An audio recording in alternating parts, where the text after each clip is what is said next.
సమంత నటించిన మా ఇంటి బంగారం సినిమా జూన్ 19న థియేటర్లోనే సందడి చేయబోతుందన్న విషయం తెలిసిందే.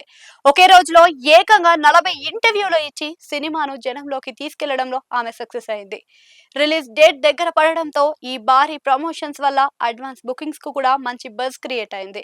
2 రోజుల ముందుగానే టికెట్ సేల్స్ మొదలవడంతో ప్రస్తుతం ఆడియన్స్ స్పందన ఎలా ఉందో ఒక క్లారిటీ వస్తుంది.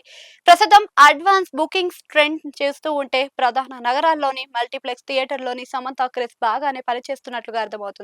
మల్టీప్లెక్స్లలో ఎర్లీ మార్నింగ్ షోలకు సంబంధించి టికెట్లు ఫాస్ట్ గా అమ్ముడు పోతుండడం, దాదాపు అన్ని ఫుల్ బోర్డులు కనిపిస్తూ ఉన్నాయి. ఒక మంచి ఫ్యామిలీ యాక్షన్ కామెడీ కథతో వస్తుండడంతో అర్బన్ ఆడియన్స్ సినిమా చూడడానికి ఎక్కువ మొగ్గు చూపుతూ ఉన్నారు. మల్టీప్లెక్స్ ప్రేక్షకులకు కావాల్సిన కంటెంట్ ఇందులో ఉందనే నమ్మకం బుకింగ్స్ చూస్తూ ఉంటే అర్థమవుతుంది. కానీ అసలు సమస్య అంతా సింగిల్ స్క్రీన్స్ దగ్గరనే వచ్చేసరికి మొదలైందన్నమాట. ఇక్కడ పరిస్థితి మల్టీప్లెక్స్ లకు పూర్తిగా భిన్నంగా ఉంది. మెయిన్ మాస్ సెంటర్స్ లోను మా ఇంటి బంగారం సినిమాకు ఆశించిన స్థాయిలో టికెట్లు తెగడం లేదు. సింగిల్ స్క్రీన్స్ లో బుకింగ్స్ చాలా డల్ గా సాగుతూ ఉన్నాయి. ప్రమోషన్స్ గట్టిగానే చేసిన మాస్ జనాలకు సినిమా ఇంకా పూర్తి స్థాయిలో కనెక్ట్ అయిందన్నట్టుగా లేదు. ఇక సినిమా రిలీజ్ రోజున థియేటర్లకు వచ్చి టికెట్లు కొంటేనే సింగిల్ స్క్రీన్ పరిస్థితి మెరుగుపడుతుంది. అయితే కేవలం ఎర్లీ మార్నింగ్ షోలు ఫుల్ అయితేనే సినిమా కమర్షియల్ గా హిట్ అయినట్లు కాదు. ఉదయం ఆటలతో పాటు మధ్యాహ్నం రాత్రి ఆటలకు కూడా మల్టీప్లెక్స్ లో ఖచ్చితంగా జనాలు కంటిన్యూ అవ్వాలి. మార్నింగ్ షో టాక్ మీదనే ఆ తర్వాత షోల కలెక్షన్స్ లో పూర్తిగా ఆధారపడి ఉంటాయి. సినిమాకు పాజిటివ్ టాక్ రాకపోతే మధ్యాహ్నం ఆటల నుంచి మల్టీప్లెక్స్ థియేటర్లలో కూడా ఆక్యుపెన్సీ డ్రాప్స్ కనిపించే ప్రమాదం కూడా ఉంది.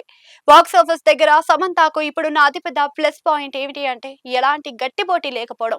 మరోవైపు అఖిల్ లనన్ సినిమా జూలై 10కి షిఫ్ట్ అవడంతో మా ఇంటి బంగారం సినిమాకు ఏకంగా 2 వారాల పాటు సోలో రన్ దొరికింది. ఫోకస్ మొత్తం శామ్ పైనే ఉంటుంది. మొదటి రోజు మౌత్ టాక్ బాగుంటే చాలు సింగిల్ స్క్రీన్లలో కూడా టికెట్లు తెగుతాయి. 2 వారాల ఫ్రీ విండోలో ఈ సినిమా ఈజీగా బ్రేక్ ఈవెన్ దాటి లాభాలు దక్కించుకునే అవకాశం ఉంది. ఏ సినిమాకైనా బడ్జెట్ తిరిగి రావాలంటే కేవలం ఒక వారం ఆడియన్స్ చూస్తే ఏమాత్రం సరిపోదు.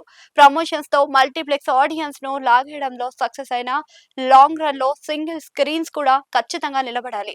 కంటెంట్ లో దమ్ముంటే బీసీ సెంటర్స్ జనాలు కూడా ఈ ఫ్యామిలీ కామెడీ కనెక్ట్ అవుతూ ఉంటుంది. ప్రమోషన్స్ కస్టమ్ కలెక్షన్స్ గా మారుతుందా లేదా అనేది శుక్రవారం నాడు వచ్చే పబ్లిక్ టాక్ తో తెలిసిపోతుంది.